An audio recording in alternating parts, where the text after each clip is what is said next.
जानी, सिया राम में शब्द जानी, करहु प्रणाम जोर जुग पानी, करहु प्रणाम जोर जुग पानी। सब परमात्मा स्वरूप ही है संसार। शिव जी महाराज कहते ही शौनकादिशिव,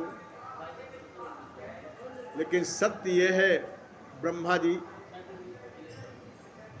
स्वयं देख रहे हैं कि किस प्रकार से मेरी पुत्री संध्या स्वयं चंद्रभागा पर्वत पर जा करके तप करना चाहे, लेकिन उसे तप की विधि विधि कुछ नहीं मालूम है। मैं कैसे तप करूं यह ऐसा वो विचार कर रही। तभी ब्रह्मा जी ने अपने पुत्र महर्षि वशिष्ठ मुनि को भेजा और भेजने के उपरांत स्वयं वशिष्ठ मुनि वहां गए। ब्रह्मा जी ने बतला दिया, वशिष्ठ ये जो मेरी पुत्री है संध्या किस प्रकार से वहां गई और उसे तप की विधि विधि नहीं मालूम, इसलिए हे महर्षि वशिष्ठ तुम इसे, हे पुत्र तुम इसी समय चंद्रभागा पर्वत पर जा करके उसे शिक्षा दो, उसे ज्ञान दो, जिससे वो तप में संलग्न हो सके। ऐसा स्वयं ब्रह्मा जी ने महर्षि वशिष्ठ मुनि से निवेदन किया। महर्षि वशिष्ठ उसी समय कुछ ही क्षण के उपरांत वे चंद्रभागा पर्वत पर पहुंच गए, और जैसे चंद्रभागा पर्वत पर गए ना, तो स्वयं मैंने कल की प्रसंग में बताया था कि किस प्रकार से संध्या उस चंद्रभागा सरोवर के पास में पश्चिम दिशा की मुख ओर किए हुए बैठी। जैसे वशिष्ठ मुनि महाराज पहुंचे, उन्होंने दृश्य देखा, आवाज लगाई,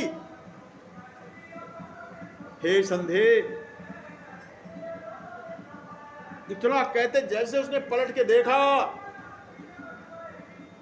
करोड़ों सूर्य के तेज को लज्जित करने वाला वो दिव्य स्वरूप देख करके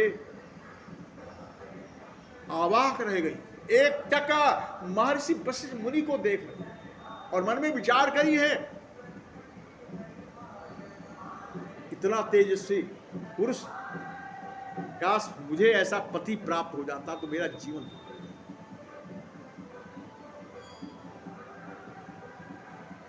वशिष्ठ मुनि ब्रह्म ऋषि है ना, वो घट घट की बात जानते, त्रिकालदर्शी हैं वो। उसी समय महर्षि वशिष्ठ ने कहा, स्वयं बल्कि पहले संधि ने कहा कि हे ब्राह्मण देव,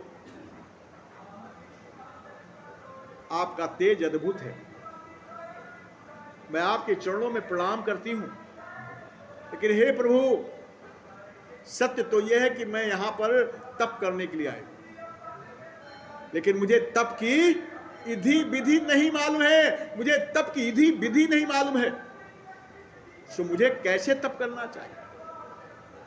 स्वयं महर्षि वशिष्ठ ने उपदेश दिया, देवी तुम ऐसा करो,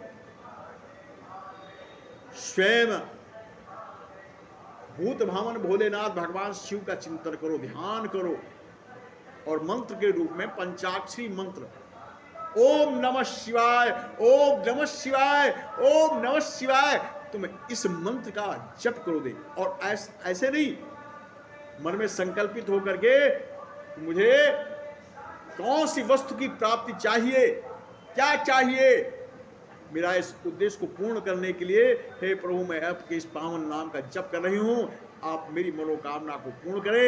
ऐसा आप स्वयं करते हुए भगवान शिव की आराधना में संलग्न हो और भगवान शिव तुम्हारी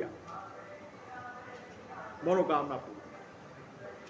सूर्य जी महाराज कहते हे शौनकादिशियों, तदोपरांत हुआ भी वही, महर्षि वशिष्ठ वहां से अंतर्ध्यान हो गए और ये भी बतला गए कि जिस समय इस पावन नाम का तुम जप करोगे ना, इस जप से ही तुम एक दिव्य शरीर प्राप्त कर लो, और दिव्य शरीर प्राप्त करके फिर तुम यहां से यही पर्वत के नीचे, चंद्रभागा पर्वत के नीचे कुछ दूर के ऊपर एक मेधातिथि नाम के ऋषि हैं। उन मेधातिथि ऋषि के वहां पर 12 वर्षों में पूर्ण होने वाली एक यज्ञ कर रहे हैं। तुम उसी यज्ञ में जाकर के अपने आप को हवन कर देना,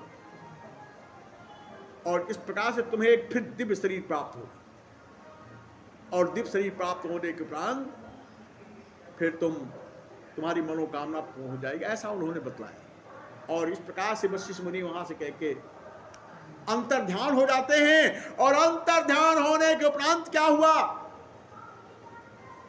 स्वयं संध्या तपस्या प्रारंभ कर दी उसने, वही पंचाक्षरी मंत्र का जप प्रारंभ कर दिया।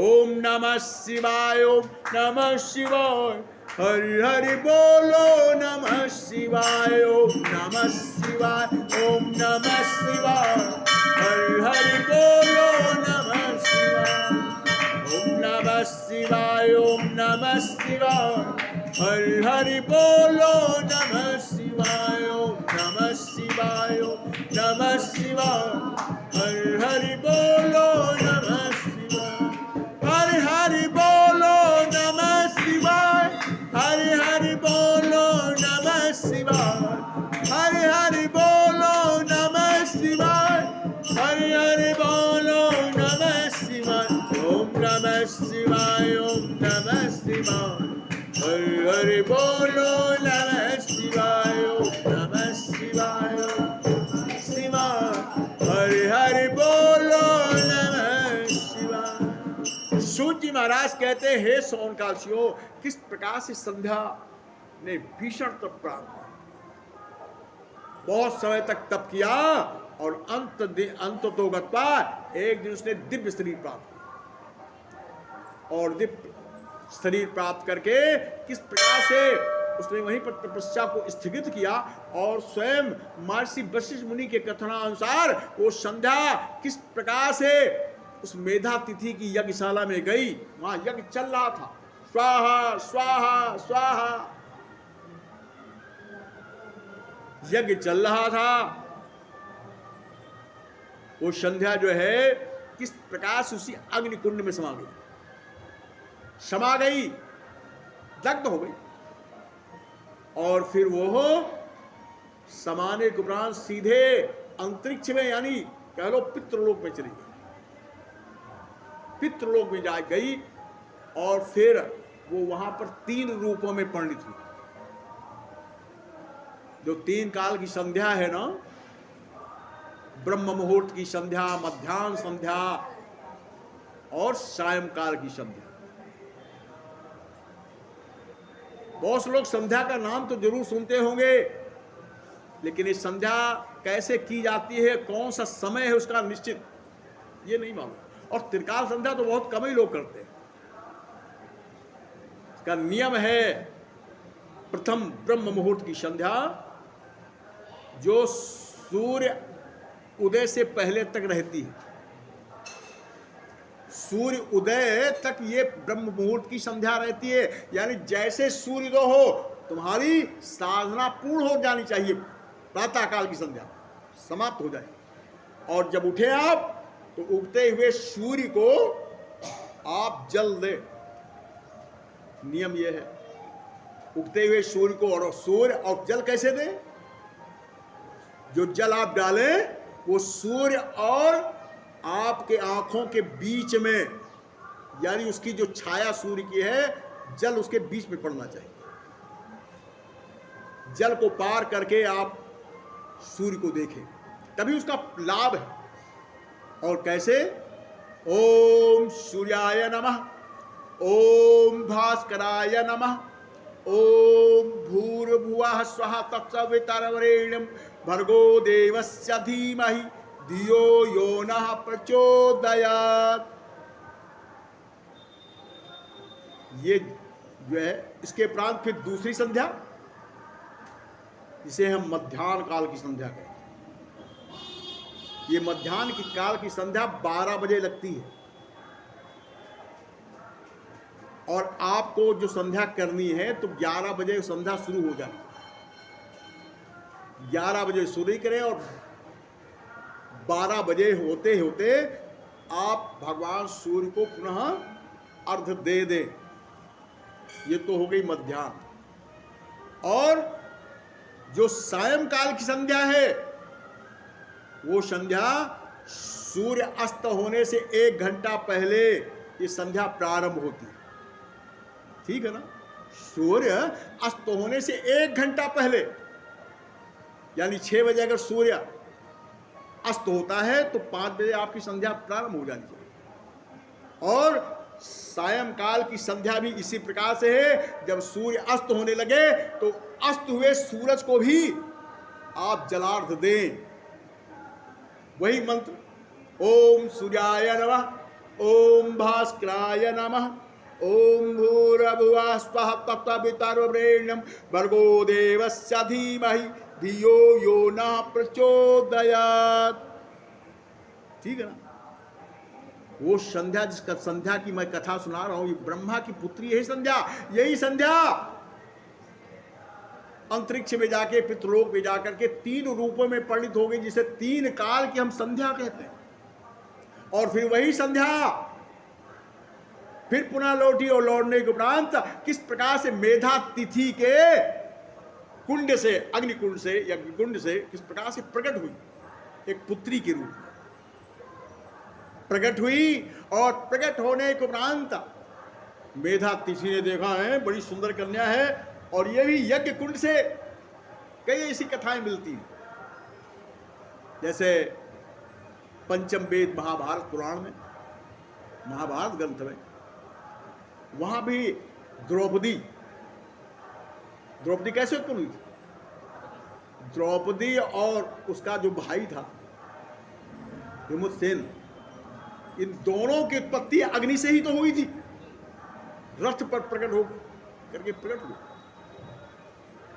और यह आज अरुंधति जो है, यानी स्वयं किस प्रकार से ये कन्या स्वयं वहां पर प्रकट हुई, और वही हीरो प्रकट हुई। और प्रकट होने के उपरांत वहां पर जो मेधा तिथि ने देखा, किस प्रकार से उसे अपनी गोद में ले लिया, और लेने के बाद उसका पालन पोषण किया। और समय आया जब वो बड़ी हुई तो उसका विवाह महर्षि वशिष्ठ मुनि के साथ में कर दिया गया। यही महर्षि वशिष्ठ मुनि जो ब्रह्मा के पुत्र हैं, लेकिन इनकी जो ब्याही गई, इसी का नाम अरुंधति पड़ा। बड़ी लंबी कथा है भाई। महर्षि वशिष्ठ मुनि ने समय जब आया तो अरुंधति से 100 पुत्र पैदा किए थे, लेकिन महर्षि वशिष्ठ और विश्वामित्र का बड़ा भीषण संग्राम हुआ था एक गाय के कारण। बड़ा भीषण संग्राम हुआ, उसमें 99 पुत्र महर्षि वशिष्ठ मुनि के समाप्त हो गए। एक पुत्र बचा था जिसका नाम था शक्ति। शक्ति बाद में उसकी भी मृत्यु हो गई, और शक्ति की पत्नी से एक पुत्र उत्पन्न हुआ जिसका नाम था महर्षि पाराशर। पाराशर नाम था जिसका। और महर्षि पाराशर से भी एक पुत्र उत्पन्न हुआ जिसका नाम है कृष्ण द्वापेन वेद व्यास भगवान। बेटा कृष्ण द्वापेन वेद व्यास जिसका नाम पड़ा, जिसने संपूर्ण ग्रंथों की, पुराणों की, शास्त्रों की, उपनिषदों की, वेदों की जिसने रचना की। खैर वो सब कथाएं अलग हैं, वो महाभारत में मिलेंगी आपको संपूर्ण कथाएं। पानी फिर बसने लगा। चलो इसी बहाने बैठ भी जाते हो कथा में, ऐसे मौका कहाँ है। क्यों है?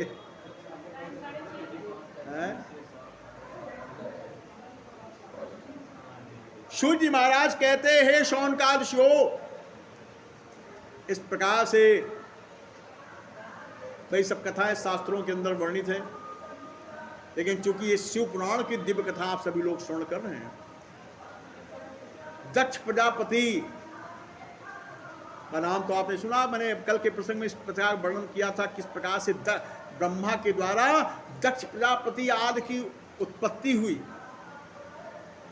और उत्पत्ति होने के उपरांत समय आया तो इनका विवाह हुआ। एक राजा है जिनका नाम है महाराज वीरण, वीरण नाम है जिनका। उन वीरण की पुत्री, जिन्हें हम वीरणी भी कहते हैं और शास्त्रों में उनका नाम अस्कनी भी। सूर्य महाराज कहते हे शौनकादियों, अस्कनी के साथ में दक्ष प्रजापति का विवाह हुआ। समय आया तो दक्ष प्रजापति से सबलास्व अबलास्व नाम के पुत्र उत्पन्न हुए। इनको स्वयं देवर्षि नारद ने ही बरगला दिया। बहुत से योगी हो गए, बहुत से सन्यासी हो गए, और दक्ष प्रजापति को पता भी चल गया कि ये जो नारद है ना, ये घर फोड़ू है, सबका घर फोड़ता रहता है, मेरे घर को बर्बाद कर दिया इसने। मेरे सबलास और कवलास नाम के पुत्रों को किस प्रकार से बरगला करके इसने योगी बना दिया, इसने सन्यासी बना दिया, वो अब लौट के नहीं आएंगे। और इस कारण दक्ष प्रजापति ने श्राप भी दे दिया था देवर्षि नारद को। कह रहे धूर्त ढोंगी, स्वान तो तू संत का बनाए हुए है और तू दूसरे के परिवारों को फोड़ता फिरता है, इसलिए जाओ, मैं तुम्हें श्राप देता हूं। अब तुम एक जगह कहीं ठहर ही नहीं पाओगे, अब तुम एक जगह कहीं ठहर ही नहीं पाओगे। ये श्राप स्वयं दक्ष प्रजापति ने दिया। सूर्य महाराज कहते हे शौनकादियों, इस प्रकार से खैर समय आया, दक्ष प्रजापति के 60 पुत्रियां हुई, एक एक करके 60 पुत्रियां हुई। 60 पुत्रियों में जिनका नाम सती भी है, एक पुत्री का नाम सती भी है।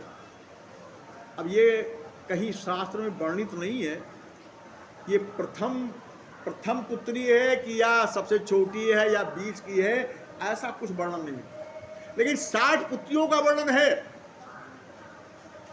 उसमें एक पुत्री जिसका नाम रति भी है। अब 60 कन्याओं में उसमें स्वयं किस प्रकार से दिति अदिति ये सब भी पुत्रियां हैं। स्वयं रति की भी उत्पत्ति हुई, और भी कद्रु हैं, विंता हैं, इनकी सबकी कथाएं मैं सुना चुका हूं, क्योंकि कथा आज से थोड़ी सुना दूं, 24-25 साल हो गए इसी स्थान पर बैठे बैठे। नित्य कथा आप सभी लोग समय अनुसार सुनते रहते। सूर्य महाराज कहते हैं हे शौनकादियों, लेकिन एक बात बताऊं, जब पुत्र जवान हो जाए, पुत्री जवान हो जाए, तो हर माता पिता को चिंता व्याप्ति है, अब मेरी पुत्री मेरा पुत्र विवाह के योग हो चुका है, विवाह के योग हो चुका है, अब इसका हमें विवाह कर देना चाहिए, अब हमें इसका विवाह कर देना चाहिए। क्या उसी परिप्रेक्ष्य में अभी तो सृष्टि उत्पन्न हो ही रही है। एक दिन ब्रह्मा को चिंता व्यापी, ये कामदेव है ना, अब इसका विवाह कर देना चाहिए, कामदेव का विवाह होना चाहिए भाई।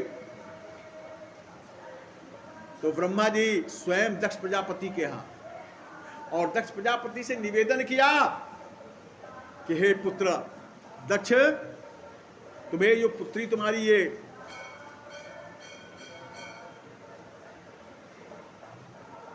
क्या नाम है, रति है ना,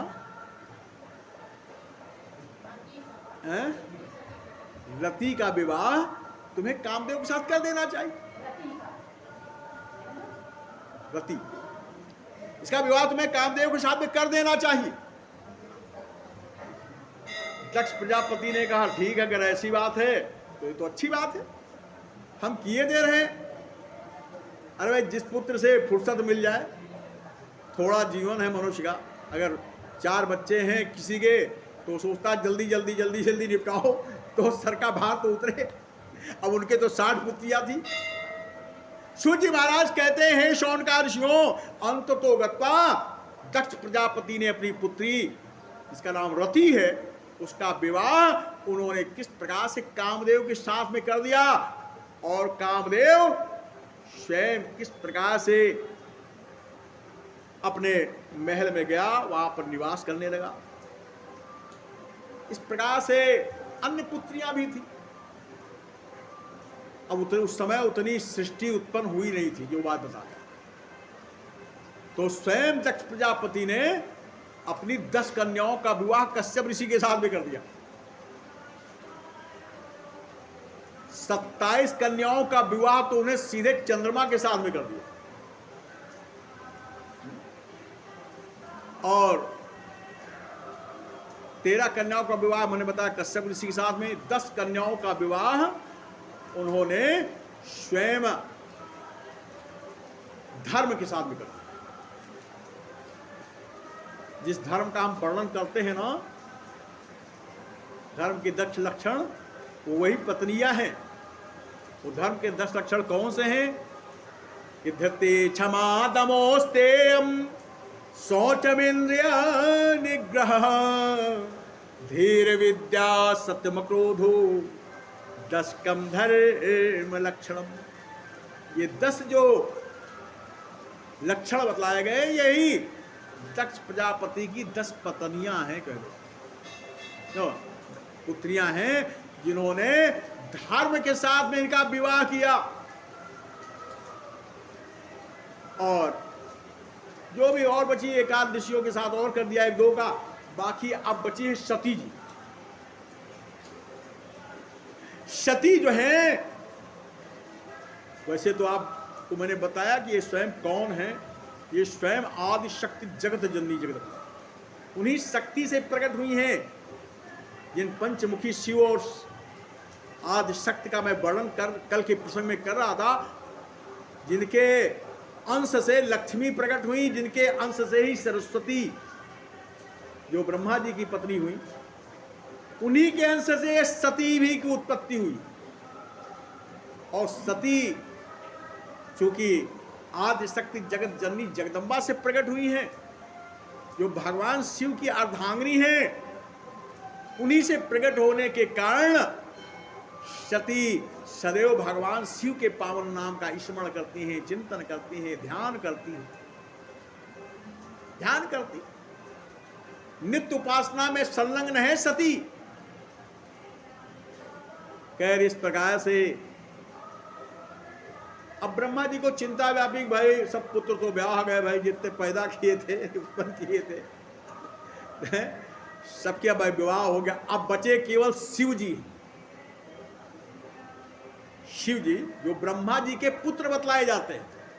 मैंने कल के प्रसंग कथा सुनाई थी विस्तार। एक शिव हैं जिनका नाम है महाशिव।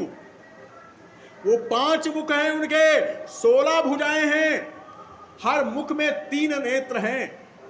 ये महाशिव, उन्हीं के अंश से ब्रह्मा जी के भ्रुकुटी से ये रुद्र प्रकट हुआ। यही शिव ही है,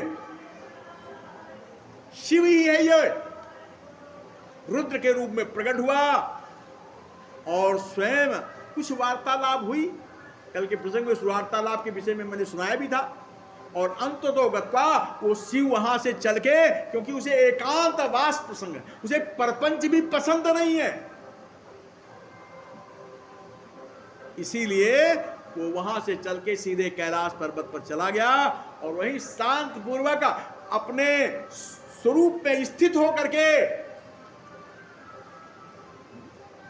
बस चिंतन कर रहा है, भजन कर रहा है, समाधिस्थ है। लेकिन भाई कुछ भी हो, पुत्र कैसे भी हो, कोई योगी निकलते हैं तो कोई सन्यासी निकलते हैं तो कोई सर्विस पेशा वाले, तमाम प्रकार के पुत्र होते हैं, अपने घर में भी होते हैं। कोई कुछ कर रहा, कोई कुछ कर रहा, कोई कुछ कर, लेकिन चिंता तो है भाई इसका भी घर बसा देना चाहिए। हर माँ बाप को चिंता होती है इसका भी घर बस जाना चाहिए। तो ब्रह्मा जी के हृदय में चिंता उत्पन्न हुई, अब हमें शिव का घर भी बसा दे। तो स्वयं ब्रह्मा जी वहां से चल के स्वयं दक्ष प्रजापति के यहां आए और दक्ष प्रजापति से निवेदन किया कि हे पुत्र, अब तुम्हारी जो पुत्री ये सबसे यानी सती है, क्यों ना इसका विवाह शिव के साथ में कर दिया। दक्ष प्रजापति कहने लगे ये तो पितामह जी आपने बहुत अच्छी बात कही, हम तो यही चाहते हैं किसी प्रकार से इसका विवाह हो जाए, कहीं हो तो। ब्रह्मा जी कहने लगे इसके लिए सबसे